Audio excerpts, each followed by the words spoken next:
তো আজকে আপনারা আমাদের ডাকে সাড়া দিয়ে এই আমাদের সামনে উপস্থিত থাকার জন্য আপনাদেরকে আন্তরিকভাবে ধন্যবাদ জানাচ্ছি এবং প্রত্যেক ভাইদেরকে আমাদের নিকট থেকে অন্তঃস্থল থেকে ধন্যবাদ। সেই ক্ষেত্রে আমরা আজকে এনটিআরসি কর্তৃক বিধি বহির্ভূতভাবে আমাদেরকে যে 18তম নিবন্ধনে পেল করানো হয়েছিল, সেই কারণে প্রতিবার সবাই আমরা আপনাদের সামনে মুখোমুখি হয়েছি। আপনাদের মাধ্যমে আমরা জাতির কাছে আমরা এই বৈষম্য 18তম নিবন্ধনের ভাইভাতে বৈষম্যের দিকগুলো আপনাদের সামনে আমরা ফুটিয়ে তুলতে চাচ্ছি। বিগত সময় এনটিআরসি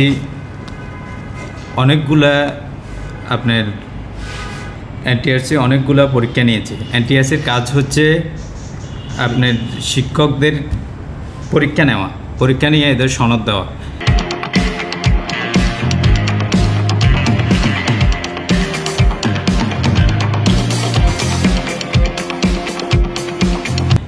ইতিপূর্বে তারা 17টা গণবিজ্ঞপ্তির মাধ্যমে পরীক্ষা নিয়েছে, আমাদেরটা হচ্ছে 18তম। ইতিপূর্বে এনটিআরসি যেভাবে পরীক্ষা নিয়েছে, আমাদের 18তমতে এসে এদের পরীক্ষার নিয়মের ক্ষেত্রে এরা যথেষ্ট পরিবর্তন এনেছে। এনটিআরসি ভাইবার যে নাম্বারটা, এই নাম্বারটা সাধারণত পাস এবং ফেলের সাথে যায় না। এদের ভাইবার নাম্বারের বিধিবিধান অনুযায়ী কোনো প্রার্থী লিখিত পরীক্ষায় যদি 40% নাম্বার পায়, সেই প্রার্থী ভাইবার জন্য নির্বাচিত হয়। সেই ক্ষেত্রে এনটিআরসির অনেক কর্মকর্তা বিভিন্ন প্রিন্ট মিডিয়া, ইলেকট্রিক মিডিয়ায় বলতেছে যে যাদেরকে আমরা পেল করানো হয়েছে তারা ন্যূনতম পাশ করার যোগ্যতা রাখে না। আমি এই ক্ষেত্রে আমার প্রশ্নটা এনটিআরসির কর্তৃপক্ষের কাছে রাখতে চাই, তাহলে তারা কি অযোগ্য লোকদেরকে আপনার ভাইবার জন্য নির্বাচিত করেছে? সেখানে যে ক্ষেত্রে 18তম নিবন্ধনের ক্ষেত্রে আপনার প্রায় 19 লাখ প্রার্থী এমসিকিউতে আবেদন করেছে। এই 19 লাখ প্রার্থীর মধ্যে প্রথম ধাপ এমসিকিউ পরীক্ষাতে প্রায় আপনার 3,48,938 জন প্রার্থী এমসিকিউ পরীক্ষা উত্তীর্ণ হয়েছে। এরপরে আপনার ভাইবা লিখিত পরীক্ষায় 3,38,938 জন প্রার্থী থেকে 83,865 জন প্রার্থী লিখিত পরীক্ষায় পাশ করছে, যা এনটিআরসির বিধি এবং আইন অনুযায়ী 40%-এর বেশি লিখিত নাম্বার পেয়েছে এই সকল প্রার্থীরা, যেটা এনটিআরসি কর্তৃক আইন দ্বারা স্বীকৃত এবং তাদের প্রোক্লামেশন দ্বারা স্বীকৃত। সেই ক্ষেত্রে পূর্ববর্তী যে সকল ভাইভাগুলো নিয়েছে এনটিআরসি কর্তৃপক্ষ, সেই সকল ভাইভাগুলোর ক্ষেত্রে এনটিআরসি তখন কাজ ছিল যে সকল প্রার্থীগণ পিলি এবং লিখিত পরীক্ষায় পাশ করেছে, ভাইভাতে তাদের সনদপত্রগুলো যাচাই করা হতো। সেই ক্ষেত্রে এনটিআরসির ভাইভাতে 20 নাম্বার থাকে। এই ভাইভার 20 নাম্বার সম্পর্কে জাতি এবং কি আপনাদের সাংবাদিক ভাইয়েরা অনেকে সঠিক তথ্য জানেন কিনা সেটা আমরা অবগত নই। তবে এনটিআরসির যে ভাইভা 20 নাম্বার, এই নাম্বারটা পাশের সাথে যায়, পাশের সাথে পেলের সাথে গুরুত্বপূর্ণ ভূমিকা পালন করে না। কারণ এই 20 নাম্বারের নাম্বারটাকে ওরা 3 ভাগে তাদের বিধি বহির্ভূত আইন অনুযায়ী ভাগ করছে।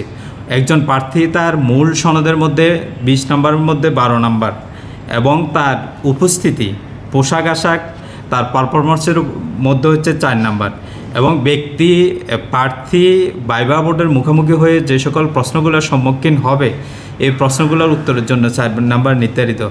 এখন আমার প্রশ্ন হচ্ছে, 20 নাম্বার থেকে একজন প্রার্থী এনটিআরসির বিজ্ঞপ্তি অনুযায়ী সর্বনিম্ন শিক্ষাগত যোগ্যতা নিয়ে যখন আবেদন করে, তখন সর্বনিম্ন এই 20 নাম্বার থেকে একজন প্রার্থী 20 নাম্বারের যে তার সনদপত্রের 12 নাম্বার থেকে সর্বনিম্ন সে 10 নাম্বার পাওয়ার যোগ্যতা রাখে।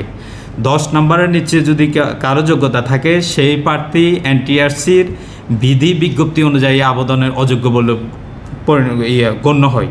সেই ক্ষেত্রে আমি 20 নাম্বারের মধ্যে যদি 40% নাম্বার পাসও ধরি, তাহলে 20 নাম্বারের 40 নাম্বার 20 নাম্বারের মধ্যে 40% নাম্বার হচ্ছে 8, কিন্তু আমি সার্টিফিকেটে পাইতেছি সর্বনিম্ন 10। 12 থেকে সর্বনিম্ন 10, কোনো প্রার্থী 9-এর নিচে নাম্বার পাবে না। সেই ক্ষেত্রে একজন প্রার্থী ভাইভাবে কিভাবে ফেল করে সেটা আমার বোধগম্য বিষয় নয়। এই প্রোক্লামেশন এনটিআরসির পাশের ভাইভা পাশের প্রোক্লামেশন আইন অনুযায়ী এটা প্রতিষ্ঠানের প্রধান থেকে আমরা ব্যাখ্যা চাচ্ছি। আর তৃতীয়ত হচ্ছে একজন প্রার্থী যখন উপস্থিত হয় ভাইভা বোর্ডে, তখন বাংলাদেশের এই ভাইভার নিয়ম অনুযায়ী কোনো প্রার্থী যদি কোনো এই লিখিত পরীক্ষায় পাশ করে ভাইভা পর্যন্ত আসার যোগ্যতা অর্জন করে, তাকে উপস্থিত থাকলে 50% নাম্বার দেওয়া হয়। সেই আইনটাও সম্পর্কে এনটিআরসি যেন ব্যাখ্যা করে সেই সম্পর্কে আমরা জানতে চাই। তৃতীয়ত হচ্ছে ভাইভাতে ঢুকে একজন প্রার্থী পিলি এবং এমসিকিউর মধ্যে যেখানে 18তম শিক্ষক নিবন্ধনে 19 লাখ প্রার্থীর মধ্যে সে 83,000 প্রার্থীর মধ্যে প্রায় 83,000 প্রার্থীর মধ্যে সে অন্তর্ভুক্ত হতে সক্ষম হয়েছে, সেই প্রার্থী কিভাবে ভাইভা বোর্ডে গিয়ে তার নাম এবং তার সাবজেক্টের নাম নাকি বলতে পারে না, সেই সম্পর্কিত এনটিআরসির কর্মকর্তাগণ প্রশ্ন তুলেছেন। তাদের নাকি ন্যূনতম তাদের নামগুলো সঠিকভাবে উচ্চারণ করার যোগ্যতা নাই।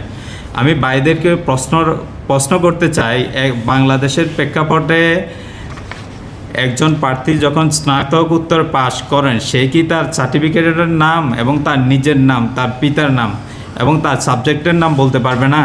এরকম কেউ কি আছে? আপনারা কি জানেন? এটা আপনাদের কাছে প্রশ্ন থাকলো।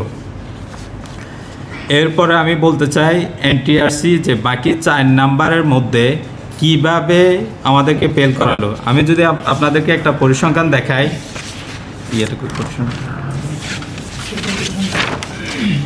পূর্ববর্তী কয়েকটা এনটিআরসির নিবন্ধন পরীক্ষার পাস ফেলের হার, যেমন 13তম নিবন্ধন ফেলের হার ছিল,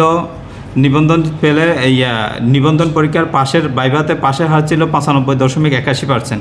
14তম নিবন্ধনে এনটিআরসি পরীক্ষার ভাইভাতে পাশের হার ছিল 97.88% এবং 15তম নিবন্ধনে এনটিআরসির ভাইভা পরীক্ষার পাশের হার ছিল 86.27%। 16তম নিবন্ধনে এনটিআরসি নিবন্ধন পরীক্ষার ভাইভাতে পাশের হার ছিল 92.15%। 17তম নিবন্ধনে এনটিআরসির ভাইভা পরীক্ষার পাশে হার ছিল 95.3%। সেই ক্ষেত্রে 17তম নিবন্ধনে সেই ক্ষেত্রে 4.97% যে সকল ভাইদেরকে সার্টিফিকেটের জটিলতা ছাড়া ফেল করেছেন, তারা মহামান্য হাইকোর্টে একটা রিট পিটিশন দায়ের করে। ওই প্রার্থীদের সংখ্যা ছিল 2170 জন।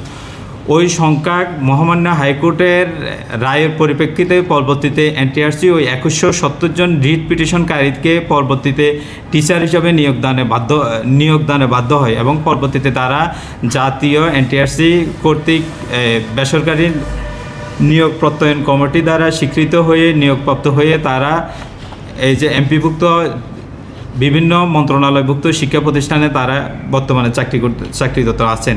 সেই ক্ষেত্রে এই যে পাস এবং ফেলের হারগুলো আপনাদেরকে আমি তুলে ধরলাম। সর্বশেষ 18তম নিবন্ধনে এসে তারা সবচাইতে বেশি ফেল করিয়েছে, যেটা হচ্ছে 30%।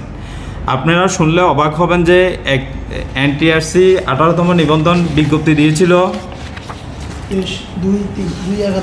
2/11/2023 সালে। আবেদন শুরু হয়েছিল 9/11/2023 সালে। এই পরীক্ষার ভাইভা পর্যন্ত শেষ করতে এনটিআরসি প্রায় আপনার 22 মাস পর্যন্ত সময় নিয়েছে।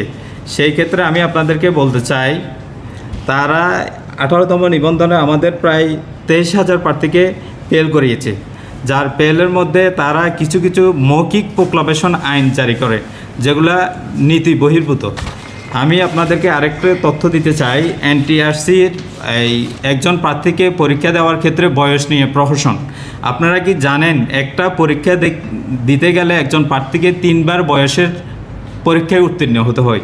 সেটা পৃথিবীতে এই ধরনের কোনো গভর্নমেন্ট বা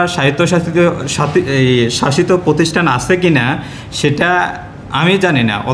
অন্তত আপনারা সাংবাদিক ভাই হিসাবে বিভিন্ন খোঁজখবর রাখেন বিদায় দেশ বিদেশে আপনাদের জানা আছে কি না, জানা থাকলে আমাদেরকে একটু অবহিত করবেন। এনটিআরসি যখন 2023 সালের নভেম্বরের 2 তারিখে আমাদেরকে গণবিজ্ঞপ্তি জারি করে, তখন গণবিজ্ঞপ্তি জারি করার সময় তারা আবেদনের তারিখ 9/1/2023 তারিখে প্রত্যেক প্রার্থীর বয়স 35 বছর নির্ধারণ করে দেয়। তখন আমরা যারা আবেদন করেছি আমাদের বয়স তখন 35 বছরের ভিতরে ছিল। এই আবেদনের পরিপ্রেক্ষিতে সে আমাদেরকে যোগ্য বলে অনলাইনে গ্রান্টেড দিয়ে আমাদের থেকে এই মোবাইল চার্জ হিসাবে প্রায় 500 টাকার মতো আবেদন চার্জ হিসাবে কর্তন করে।